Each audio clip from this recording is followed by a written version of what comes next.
morning students. So today we are continuing with bacteria, which we started in the last classes.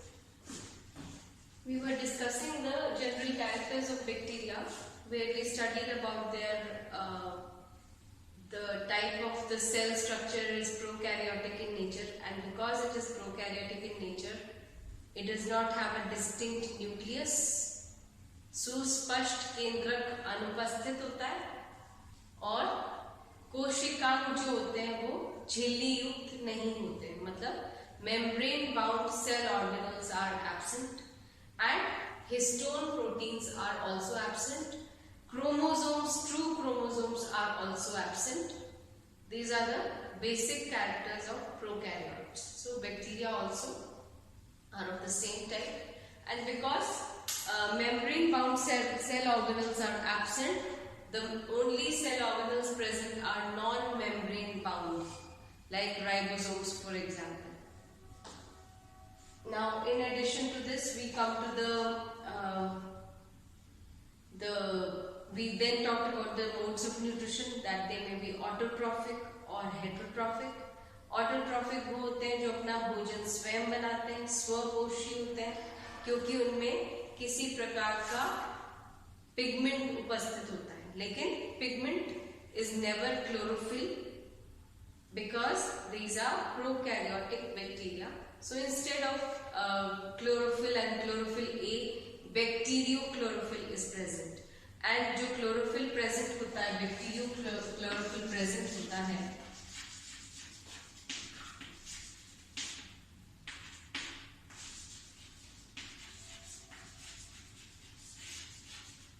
वो chlorophyll जैसा नहीं होता. Chlorophyll जो है वो यूकैरियोटिक सेल्स के क्लोरोप्लास्ट में प्रेजेंट होता है, और बैक्टीरियोक्लोरोफिल जो है वो बैक्टीरिया के क्रोमैटोफोर्स पे प्रेजेंट होता है. और ये क्रोमैटोफोर्स भी जैसे कि मीजोजोम होते हैं, बैक्टीरिया में मीजोजोम सेल मेम्ब्रेन की इनराइजिनेशन या इनफोल्डिंग के स्ट्रक्चर होते हैं, उसी प्रकार से सेल मेम्ब्रेन की इनवेजिनेशन से एक स्ट्रक्चर बन जाता है क्रोमैटोफोर, उसके ऊपर बैक्टीरियोक्लोरोफिल अरेंज्ड रहता है. फिर हम इनके रिप्रोडक्शन की बात अगर करते हैं तो इनके अंदर एसेक्सुअल रिप्रोडक्शन सबसे ज्यादा कॉमन होता है.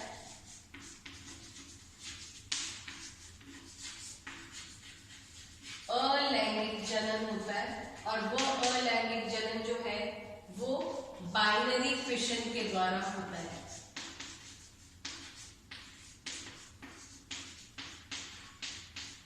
अब बाइनरी फिशन क्या होता है? सपोज ये एक बैक्टीरियम है, ये बैक्टीरियम दो में डिवाइड हो जाएगा और फिर इनमें ग्रोथ हो जाएगी, तब ये मतलब इसका जो क्रोमैटिन नेटवर्क है या क्रोमैटिन मटेरियल है, इसका जो साइटोप्लाज्म है वो ऑलमोस्ट इक्वली डिवाइड होके दो सेल्स बना लेता है. फिर उनमें ग्रोथ होती है, फिर वो दो फुली ग्रोन बैक्टीरिया बन जाते हैं. तो 1 से 2, 2 से 4, 4 से 8, 8 से 16, 16 से 32, 32 से 64, 64 से 128, 128 से 256, इस तरह से इनका डिवीजन होता है.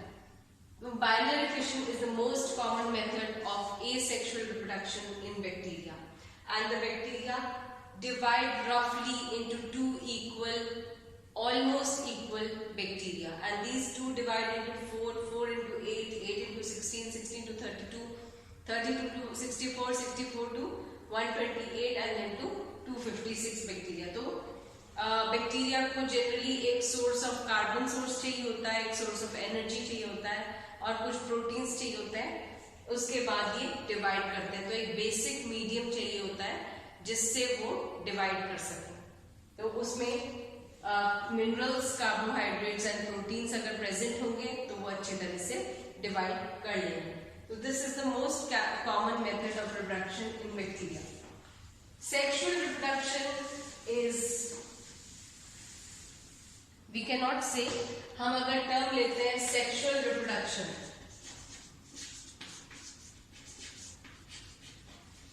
लैंगिक जनन, तो हम कहेंगे कि जो सेक्सुअल रिप्रोडक्शन है वो बैक्टीरिया में एब्सेंट होता है, ठीक है, लेकिन एक जेनेटिक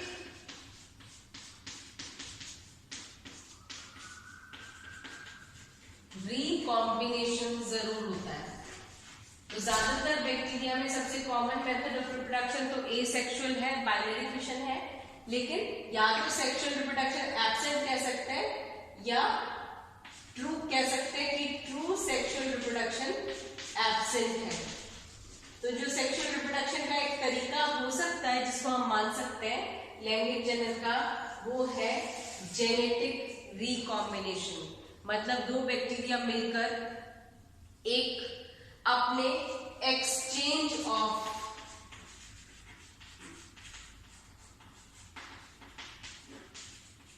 न्यूक्लियर मटेरियल करते हैं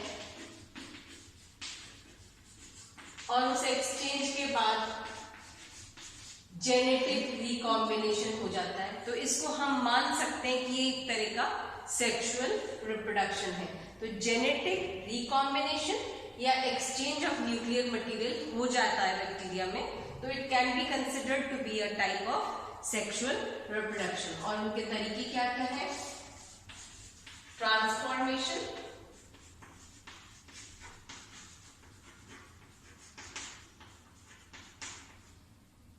ट्रांसडक्शन,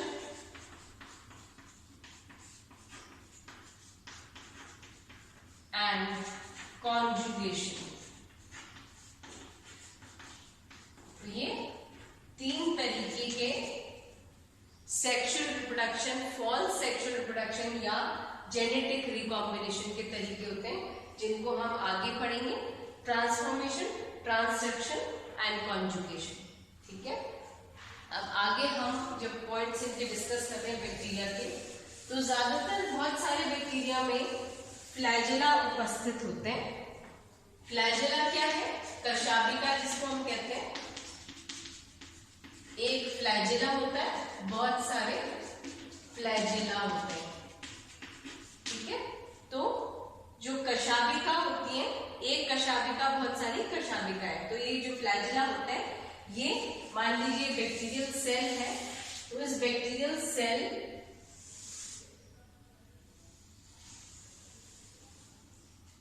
में से एक एक स्ट्रक्चर होता है बड़ा सा, जो अगर इसको हम अल्ट्रा स्ट्रक्चर में स्टडी करें तो 8 पैरेलल कॉलम्स ऑफ फ्लैजेलिन प्रोटीन का बना होता है,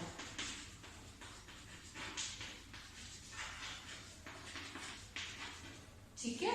तो अगर हम इसका स्ट्रक्चर ध्यान से सेक्शन काट के देखेंगे ऐसे, तो हमें ऐसे दिखेगा 1 2 3 4 5 6 7 8, इस तरह के कॉलम्स होंगे फ्लैजेलिन प्रोटीन के, उसका बना हुआ होता है।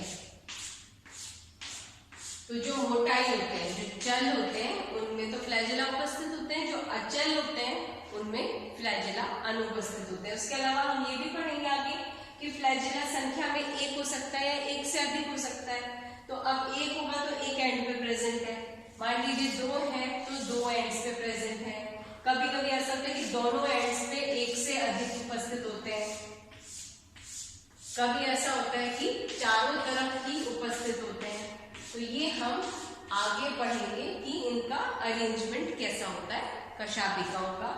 अगर चारों तरफ उपस्थित होते हैं तो पेरिट्राइकस कहलाता है, अगर एक ही एक एंड पे होता है तो मोनोट्राइकस होता है, अगर बिल्कुल भी नहीं होते तो एट्राइकस होता है, अगर दोनों एंड्स पे गुच्छों में होते हैं तो लोफोट्राइकस होता है, अगर एक ही एंड पे एक से अधिक संख्या में होता है तो सिफेलोट्राइकस होता है। तो ये सारे अरेंजमेंट्स फ्लैजेला के कहलाते हैं।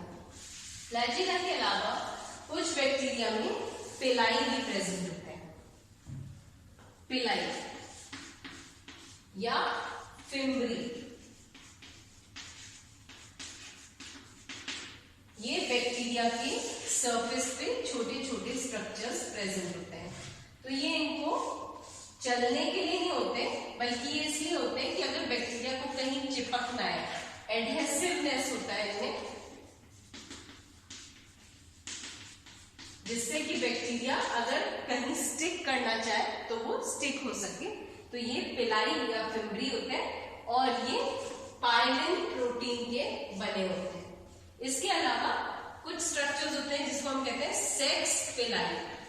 ये सेक्स पिलाई 5 या 6 हो सकते हैं नंबर में, और ये जो है ये जेनेटिक रिकॉम्बिनेशन में काम आते हैं। जो मैंने अभी आपको बताया कि sexual reproduction true sexual reproduction नहीं होता, लेकिन एक जेनेटिक रिकॉम्बिनेशन का तरीका होता है। तो उस जेनेटिक रिकॉम्बिनेशन में जो सेक्स पिलाई होते हैं वो ट्यूबुलर स्ट्रक्चर होते हैं, तो ट्रांसफर ऑफ जेनेटिक मटेरियल में काम आते हैं, ठीक है।